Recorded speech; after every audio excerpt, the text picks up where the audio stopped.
Alright, you guys, so we are about to share with you our birth story, which is really Julia's birth story. And if you guys have kept up with Julia, you probably know what her birth plan was. If you haven't, I'm gonna have her share really quick what she wanted to do. Yeah, so I initially from the beginning did not want to be induced, wanted to go naturally, wanted to labor at home for as long as possible and have the least amount of medical intervention as possible, which is like hard for me not to laugh at that, just considering where we're at now. Just because I know where we are. I didn't want to get the epidural. I really wanted to go through labor. I had all these like countermeasures and things that I wanted to have in place to help with contractions and just all the things. None of that. Yeah, it just didn't happen. So I'm gonna share just because Julia's taking care of baby and we just don't want him to wake up. But basically, and I'll interject because I'm sure you'll forget. And she'll interject. Forget things. But basically, Monday night. So this would have been the 17th. We came into the hospital at 8 p.m. So yeah. So if you guys didn't know, a couple weeks before that, doctor came and measured our baby and found out that he was a big boy. And so because of this, instead of having a backup induction after her due date and being able to go naturally, she said if you don't go naturally before February 17th, it's going to be safest for you to get induced. Yeah. And so he was already 8 pounds at 37 weeks. He was already almost 8 pounds, I think 7 pounds, 12 ounces at 37 weeks. So which now we know that was probably wrong. Oh, he was probably more.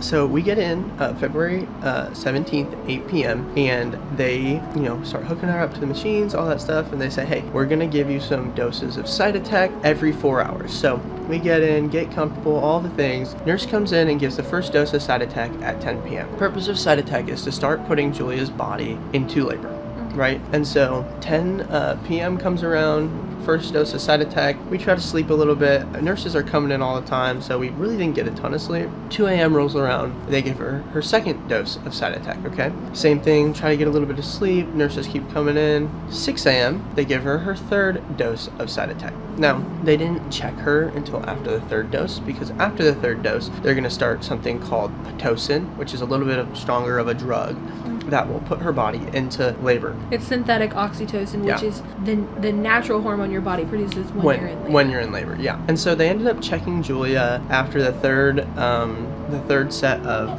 Cytotec, and she had not dilated at all. She was still about 0 centimeters, so they decided to go with Pitocin. Well, and the doctor wanted me to start Pitocin and the Foley catheter, which is something that dilates you, but I said I wanted to wait because she wanted to try and do her birth plan. And I knew that both of those things at the same time were not going to feel very good. Yes. Or so I thought. Yep. And so we ended up having her be on Pitocin for a while. And started me at a 2. Every 30 minutes they would increase it by 2. Yep. And they told me that by 8 it should because I was already having contractions that I was not feeling from the Cytotec, but they told me that by 8 I should be feeling. Yeah. And so we start Pitocin. They just start gradually bringing it up, and she's on Pitocin for probably almost 12, 10 so hours. Long. Yeah. However long, 30 till I got to 12. So it was about noon. Yeah. It's about 6 hours.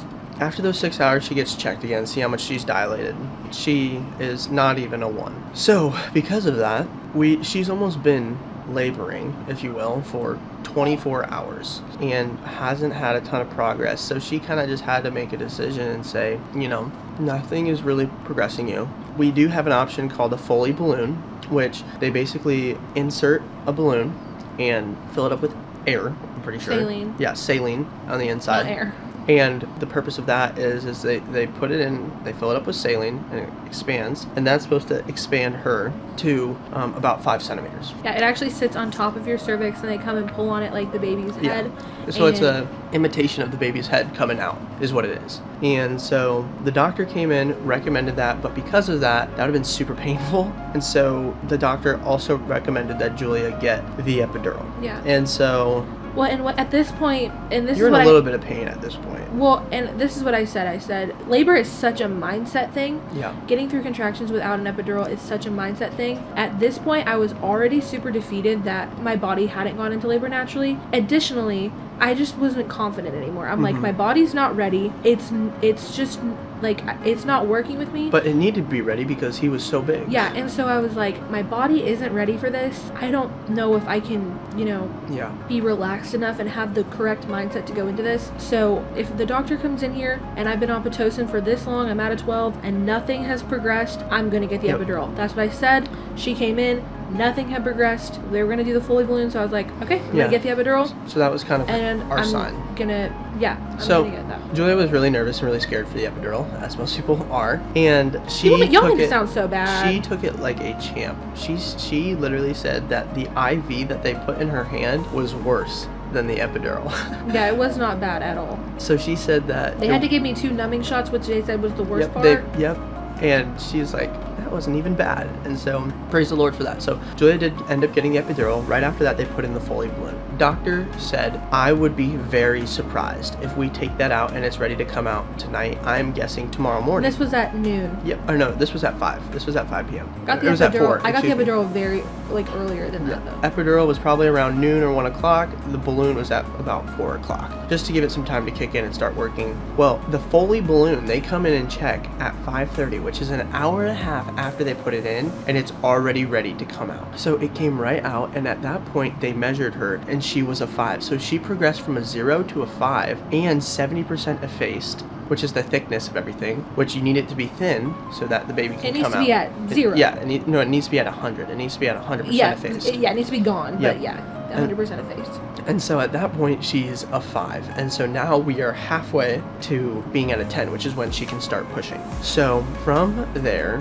What had happened within the time of getting the epidural and the Foley balloon is that my blood pressure dropped significantly. super low. So she started feeling super nauseous, super sick, lightheaded, ringing in the ears, all of that. And so then they started to have to They give injected her, me with about every thing. Yeah, you this could is when imagine. everything kind of took a turn. Yeah. Because her body really did not react super well to a lot of the medicines. And so they had to give her so many different doses of blood pressure medications. So they did a bunch of one medication. That one started not working. And then they ended up giving her another different medication, which was a lot stronger, but it worked a lot better. And so they just really had to just continue to inject her with so many medicines so that her blood pressure was good and baby's blood pressure and heart rate were good. So many vials of who knows, honestly. Yeah. I don't even know. Yep. That eventually all caught up with me a couple, like an hour or two after. Yep. And my heart rate and baby's heart rate were so high. Mm-hmm. They had to turn off the Pitocin and just kind of let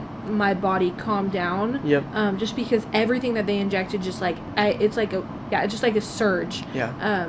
All at once. And so that was scary as well, just because my body just was overloaded with so many stuff. different medicines. And so I was really struggling. I was throwing up and just not feeling good. Yep. I just felt, it was like an out-of-body experience because you just feel so awful. Yeah. But anyway, so yeah. And this pretty much went on throughout the rest of the night. And it was just on and off, on and off, on and off. The nurses kept coming in, putting her in different positions with the peanut ball, kind of opened things up. And about every hour, I started to be able to feel my contractions. Yeah, and they were super painful, so they also had to pump her full of pain medicine. Because my epidural kept failing. Yeah, the epidural kind of kept, not failing, but like it wasn't giving her what she needed to not feel that pain. What they said is you should feel the pressure, you shouldn't be in a ton of pain. And so they had to give her some pain medicine. And again, everybody's body responds differently to medication. This is just what Julia needed in her instance. Throughout the night to about 3-4 a.m., she ends up getting to a 9. Now we got 0 sleep. Like at this point we still pretty much only have 2-3 hours of sleep the entire 48 hours we've been there or 36 hours we've been there. It's been rough. And so at 3 to 4 she's finally almost a 9, which is amazing. And at that point they turned off my Pitocin because I had complete feeling on my right side and I was feeling those 9 contractions. It was for like 45 minutes, you guys. I was struggling because not only you can't move, you're on your back, you have to lay there, you can only feel one side of your body. Yep. The contractions were so horrible and I was just like, there is something wrong, which knowing now With there the was, but I kept trying to say, I was like, there's something wrong with my epidural. It wasn't like a hot spot thing, it kept just moving. Depending on what side I was on, it would just keep failing, and I kept feeling the contractions. And so that was actually awful, because I'm like, really, I go through all this to get the epidural, I have all these meds, and then now I'm feeling the contractions too. And so it was just not a great time, and it continued to not work. They had to keep injecting me with all of these different things, and it's nobody's fault. I want to preface, we had the most amazing nurses, doctors, like, which we'll get to that in just a second. Yeah, the best experience. So it wasn't that, it was just how Julia's body reacted, and things happened. And so at this point, 3 or 4 a.m., she's a 9. She kind of just keeps getting put in these different positions. Okay, 5 a.m. rolls around, she's a 10. She's ready to start pushing. So pretty much on and off from 5 a.m. to 9 a.m. she is pushing, laboring, really just trying to get this baby out. And it was so crazy because I was feeling my contractions too. Yep, and she was feeling, and she had to just breathe through them, work really hard through it. It was crazy. I could see his head, he was there. And after 4 hours of pushing and pushing and pushing, there were breaks, we took breaks, but after 4 hours pushing, doctor finally came in and pretty much stuck her entire arm in there and said, you can't give birth how you want to, basically. He's not going to come out. He's not going to come out how he's supposed to. He's so big, which they can't really know that when they measure, but he ended up being way bigger than they thought. So she said, we need to do a C-section. And so we didn't really have any time to process this. Julia didn't either. And I knew that if I did, I would freak out, so I just had to not. And she's so strong, guys. This is kind of the hardest part here. She is so strong for what she went through, and she just did so good. Everybody starts getting prepped. She starts getting prepped. They're like, we're gonna go 20 minutes. C-section. So I don't really know exactly what happened in the room. They rolled Julia out of the room. So they took me back, and I'm just disassociated at this point. I'm just like, okay, this is going on, and I cannot think about it because I will freak out. They get me back there, and you have to go back there by yourself. Mm-hmm. So Jacob will come. Yeah, I have to go put on this. But he was really cute. Sterile outfit. I liked it. I was like, ooh, doctor. Yeah. And anyway, so they took me back there, and it's a full team of all women, and these nurses are so amazing. They're so sweet. They had to give me a spinal because I had mentioned to them, I said, I really want you to check my epidural because it wasn't working, and it needs to work for this. Yeah. So the first thing they do when I get back there is they give me a spinal, which was the craziest thing ever. And the anesthesiologist was like, thank God we did this because your epidural had pulled out a little bit, and that would explain why it wasn't working. Mm-hmm. And so as we're talking, we find out she actually goes to the same church as us, and all the nurses are like, oh my gosh, I go there. This is, I want to save that part for the end because this is just the coolest part, and I don't want to take away the spotlight, but I want to save that to the end because I think it puts a nice bow on this story. But so they give you the spinal, they get me laid out on the table, they just get going. I mean, there's like 6 or 7 people in there. Everyone's doing something different. They start injecting me with all this stuff. Yeah. The spinal starts working. This is before I got in there. So I'm laying there, and I start to not, they're like, okay, how far up can you feel? And right about like my collarbone, I was like, yeah, I can't feel anything. They're like, oh, okay. So they're injecting me with stuff because that's a little bit too high.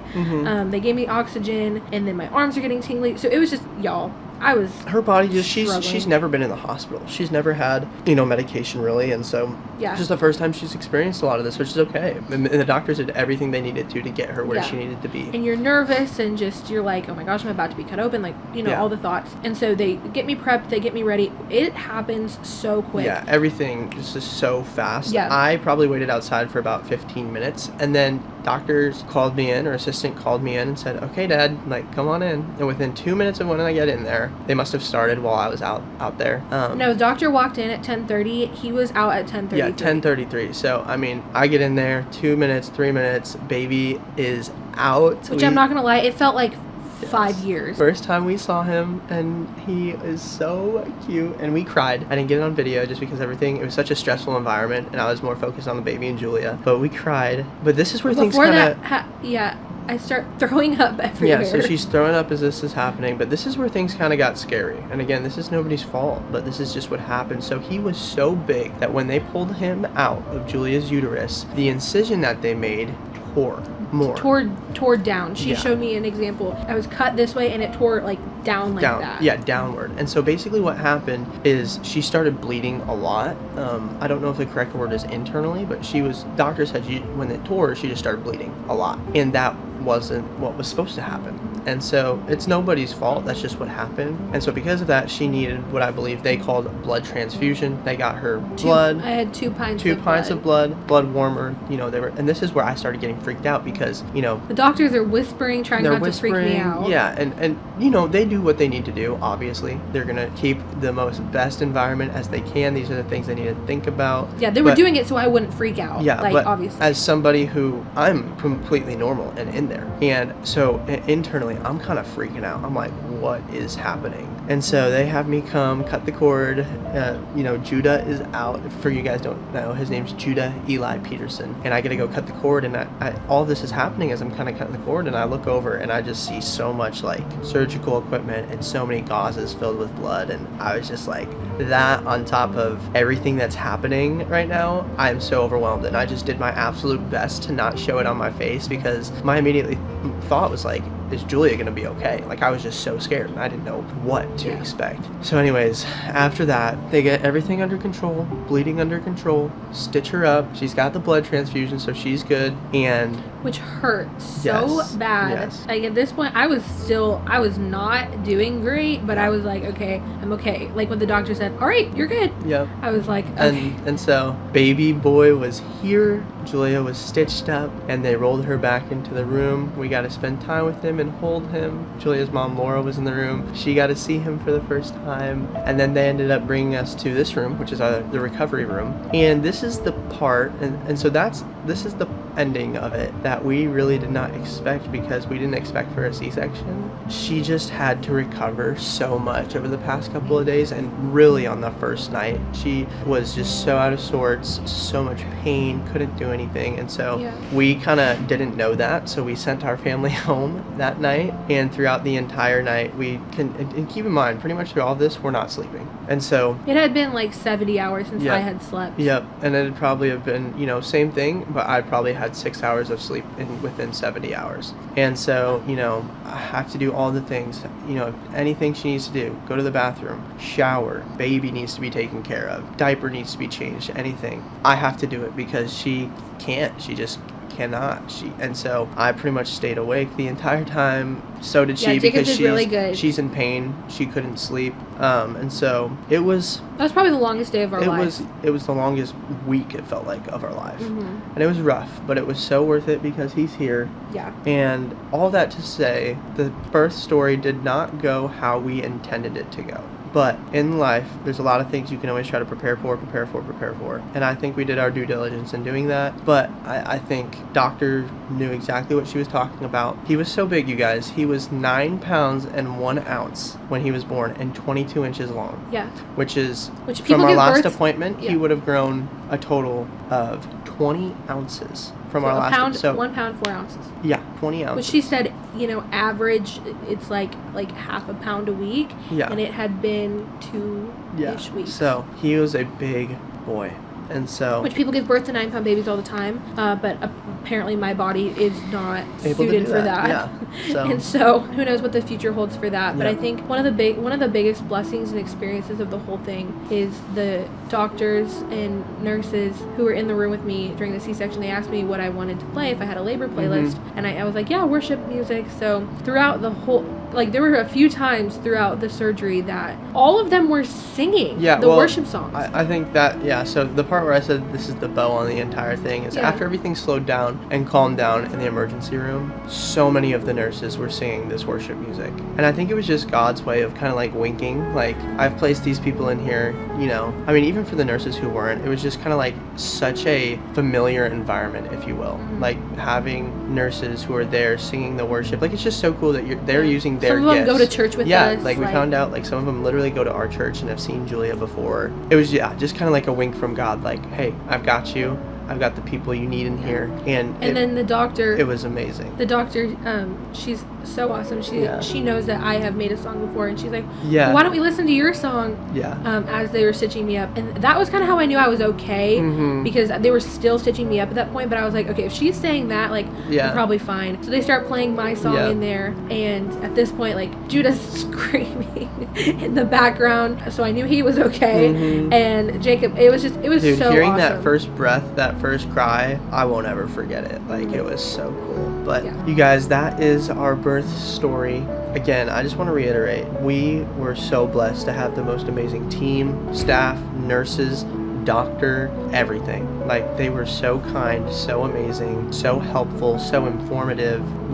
I don't even think we could have had a better group of people doing this. So, especially considering how traumatic the experience was, like, having amazing people was so incredible. So if any of you guys happen to stumble across this video, we are so thankful and grateful for you guys, and just the way you took care of Julia and the stressed out dad sometimes. And he did so good. Eternally grateful. So y'all, that is our birth story, and our baby boy is here. We're recovering. So, we're gonna share the postpartum Q&A and all that stuff. Yeah, we've got so many questions to answer, all of those things. So we should be heading out here soon. And any questions you have, comment them down below. If you have any questions, anything, whatever, please comment them down below, because we're gonna be making tons of videos over the next couple of weeks as we can, just explaining everything, answering questions, all of the things. So anyways, you guys, that's our birth story. We love you guys, and until next time. And our little baby boy added to the family. It's 3 of us now. Little baby burrito who slept the entire time we've been filming so here. Good. And it's time for him to feed. I can't believe he's not crying. So we'll see you guys in the next one. Love you guys. Bye. Bye.